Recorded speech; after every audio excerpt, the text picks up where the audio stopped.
distancing ini. Hikmahnya pasti banyak sekali yang bisa kita ambil ya dari masa pandemi ini ya. Banyak penyesuaian atau adjustment yang harus kita lalui. Tapi mari kita selalu berpikir positive thinking, selalu berpikir positif pada Allah Subhanahu wa Ta'ala. Dengan meninggalnya banyak sekali orang karena pandemi ini, kita tahu di Amerika saja sudah 54.000 lebih yang meninggal. Di Indonesia sudah 800 orang lebih yang meninggal. Ini mengingatkan saya pada kematian, teman-teman. Hidup di dunia ini kita cuma sebentar sekali. Assalamualaikum warahmatullahi wabarakatuh. Selamat datang di Rahmadi Family Channel bersama saya Tasnim Fauzia Rais. Di kesempatan kali ini saya ingin sharing kepada teman-teman, memotivasi kita semuanya tentang apa sih hikmah di balik wabah corona ini. Nah, apa kabar teman-teman di bulan suci Ramadan ini? Pastinya ada yang sudah masuk di bulan kedua, ada juga yang sudah masuk di bulan ketiga ya untuk stay at home atau social distancing ini. Hikmahnya pasti banyak sekali yang bisa kita ambil ya dari masa pandemi ini ya. Untuk kita yang sehari-hari mungkin bekerja dari Senin sampai Jumat, yang biasanya ngantor, Sabtu juga mungkin gitu ya, dan akhirnya harus stay at home di rumah, pastinya banyak penyesuaian atau adjustment yang harus kita lalui. Tapi mari kita selalu berpikir positive thinking, selalu berpikir positif pada Allah Subhanahu wa Ta'ala dengan adanya virus corona ini. Yang pasti buat kita semua ibu-ibu ya, yang mungkin biasanya kita juga bekerja di kantoran, yang jarang ketemu anak ya, dan akhirnya kita harus stay at home selama 24 jam di rumah bersama anak. Mari kita jadikan waktu ini dengan anak-anak kita ya untuk selalu menjadi madrasatul ula atau pembimbing atau sekolah utama bagi anak-anak kita.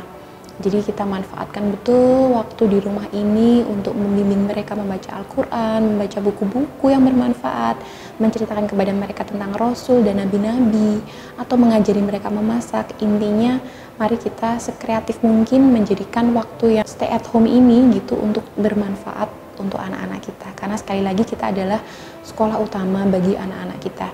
Yang kedua hikmahnya pastinya kita jadi bisa lebih dekat dengan Allah ya. Apalagi ini sudah masuk jadi bulan suci Ramadan, jadinya akan sangat alangkah baiknya jika kita terus mendekatkan diri kita kepada Allah Subhanahu wa Ta'ala. Rasanya di bulan suci ini kalau sehari aja kita belum pegang, kita belum baca Al-Quran tuh rasanya kita merugi banget nggak sih? Ya, jadi mari kita terus bertadabbur Al-Quran, kita membaca bahasa Arabnya, kita membaca Al-Qurannya, kita membacanya, kita juga membaca artinya dalam bahasa Indonesia, kita juga kalau bisa sempatkan membaca tafsirnya. Ya, itu akan membuat hari-hari kita lebih terang, lebih tentram ya, lebih teduh juga dan lebih bahagia menghadapi masa pandemi ini. Sesungguhnya hanya dengan mengingat Allah lah hidup kita dan hati kita akan tentram. Jadi intinya dengan adanya pandemi ini mari kita memanfaatkan waktu yang banyak ini ya teman-teman untuk mempelajari agama kita lebih dalam lagi. Contohnya nih, mari kita bisa menyempatkan waktu memaksakan diri ya untuk menyempatkan melihat kajian yang ada di YouTube. Kalau ustadz favorit saya yang ada di YouTube itu namanya Ustadz Firanda. Saya ingin sedikit cerita tentang kajian yang kemarin saya lihat dan saya tonton di YouTube dari Ustadz Firanda. Judulnya Perjalanan Setelah Kematian. Dengan meninggalnya banyak sekali orang karena pandemi ini, kita tahu di Amerika saja sudah 54.000 lebih yang meninggal. Di Indonesia sudah 800 orang lebih yang meninggal. Ini mengingatkan saya pada kematian, teman-teman. Hidup di dunia ini kita cuma sebentar sekali. Katakanlah menurut Ustadz Firanda gitu, kalau umatnya Nabi Muhammad itu umurnya sekitar 60-70 tahun saja. Artinya kalau kita diberikan umur 70 tahun, teman-teman, nah sebelum balik ya 15 tahun ya, berarti kan 70 dikurangi 15. Hanya 55 tahun sisanya. 55 tahun dikurangi tidur kita katakanlah setengahnya aja ya. Itu berarti kita benar-benar cuma punya waktu 25 tahunan lah sampai 30 tahunan lah ya, itu untuk kita beramal soleh, beribadah, bekerja, mencari ridho Allah Subhanahu wa Ta'ala. Jadi itu benar-benar waktu yang sangat singkat dibandingkan nanti ketika kita hidup di akhirat yang triliunan tahun itu, yang abadi itu. Jadi ini waktu yang sangat tepat untuk berintrospeksi dan bertobat kepada Allah Subhanahu wa Ta'ala. Apakah selama ini waktu yang kita gunakan sudah bermanfaat betul-betul untuk beramal soleh? Jadi terpikir secara selintas, kadang kita suka menghabiskan waktu untuk nonton, untuk dengerin musik ya. Di hari Sabtu Minggu itu rasanya jadi sangat-sangat eman-eman banget kalau orang bahasa Jawa bilangnya ya gitu. Lebih baik kita ngaji atau kita bikin hal-hal yang lebih produktif dan bermanfaat untuk orang banyak. Mengingat kematian ini juga membuat saya ingat lagi ya bahwa kita selalu introspeksi ya, bahwa ternyata memang harta, kekayaan, jabatan itu semua nggak akan ada yang dibawa ke kuburan ya. Yang dibawa ke kuburan nanti ketika kita meninggal ya hanyalah amal solehah kita, timbangan kebaikan kita untuk orang lain ya, manfaat kita apa gitu. Kita juga tahu betul bahwa dengan adanya pandemi ini perekonomian di seluruh dunia merosot, turun tajam. Banyak sekali yang kena PHK. Di Amerika aja udah 14 juta orang kurang lebih ya kena PHK. Di Indonesia juga sudah 2 juta lebih. Dan ini betul-betul masa yang berat untuk hampir semua orang lah ya. Saya juga salut buat teman-teman yang bisa merubah alur produk mereka yang biasanya produk mereka sekarang susah dijual, akhirnya mereka bisa merubah ke penjualan masker, face shield, alat pelindung diri, makanan yang sehat dibuat dari rumah. Itu betul-betul saya salut dengan orang-orang yang seperti itu, jadi bisa memanfaatkan peluang momentum ini ya untuk tetap bisa produktif gitu, menghasilkan atau tidak yang penting kita terus harus melakukan kegiatan-kegiatan yang positif ya, dan selalu diniatin untuk beribadah kepada Allah Subhanahu wa taala.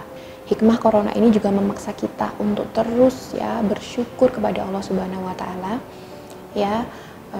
Karena kita selalu kan lihat ke bawah, banyak sekali teman-teman di sana yang makannya pas-pasan banget untuk sahur dan buka saja, pokoknya ngepas banget gitu.